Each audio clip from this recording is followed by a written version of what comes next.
Hi everyone, today we're talking about the basics of breakfast. I know this is going to be a popular video to watch because I've been training people now for over 18 years and I think the first thing that most people struggle with is, what do I have for breakfast?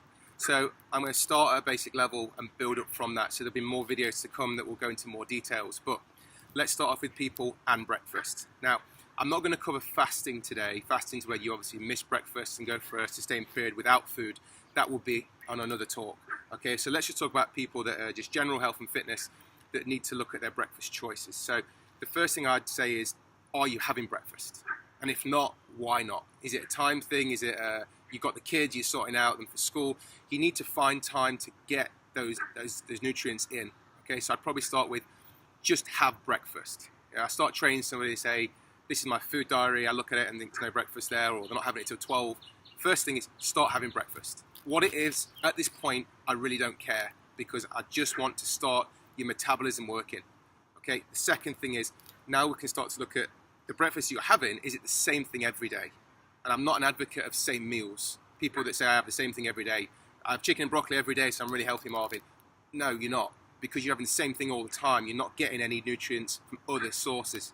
So what I would say is, after you start having breakfast, my second strategy and step is, are you rotating your breakfast? Don't have the same thing every day. Yes, it's a ball ache to start with, but we're now on a process of changing your habits and behaviors. So we need to start off with eat breakfast, rotate breakfast. Then we can start to look at the quality of your breakfast. So we might be, for some people, a few weeks down the line. For other people, are like, great, no problem, just tell me what to have, I'll eat it. Okay, that's great. But for most people, they've got to get into those habit changes. Okay, so let's start to look at finding our best option. Now, for me, a best option would be a protein for breakfast, because it just means that you're not having things that are full of sugar, you're not banging loads of honey, or you're not having lots of fruit for breakfast, which is going to basically make your insulin levels, your sugar response, go sky high, and it's going to drop you about an hour and a half later. That's going to make you hungry again. So protein's good at sustaining your glycogen levels to lower that blood sugar levels. It's going to keep you at a lower point. It's going to stop food cravings eventually. So what would be a good starting point? An omelette, some protein, some eggs. Okay, yes, it's cheap, yes, it's quick, but it gets you started on that process of, I need to get protein in my diet first thing in the morning. So that would be a sensible start. Now the next step really is individual.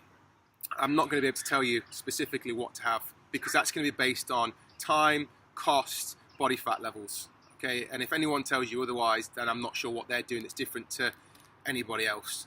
Okay, because I can't tell you what to eat and the quantity of what to eat if I don't know, one, what you currently eat, and two, what your current levels of body fat are. Some people can get away with eating fruit and some yogurt and things like that for breakfast, and some people can't. And it depends on, do you want to be that person that can survive on fruit and yogurt, and is your body fat too high at the moment? Do we need to get that down because your goal is, look, I just want to be able to have this for breakfast? That could be one of your goals, it's not a problem. But what we do need to figure out is what's best for you right now. So number one, eat breakfast. Number two, rotate your breakfast. Number three, introduce protein. And number four, you're going to have to come back to me with more specific details. Okay, but what I would say is, once you're on the protein breakfast, look back at step two. If you're having omelets every day, now you need to rotate the omelets. You can't just have eggs for breakfast. Okay, so you can see this is a rabbit hole. We can go further down it, but for now I think this will give you a good basic breakfast starting point.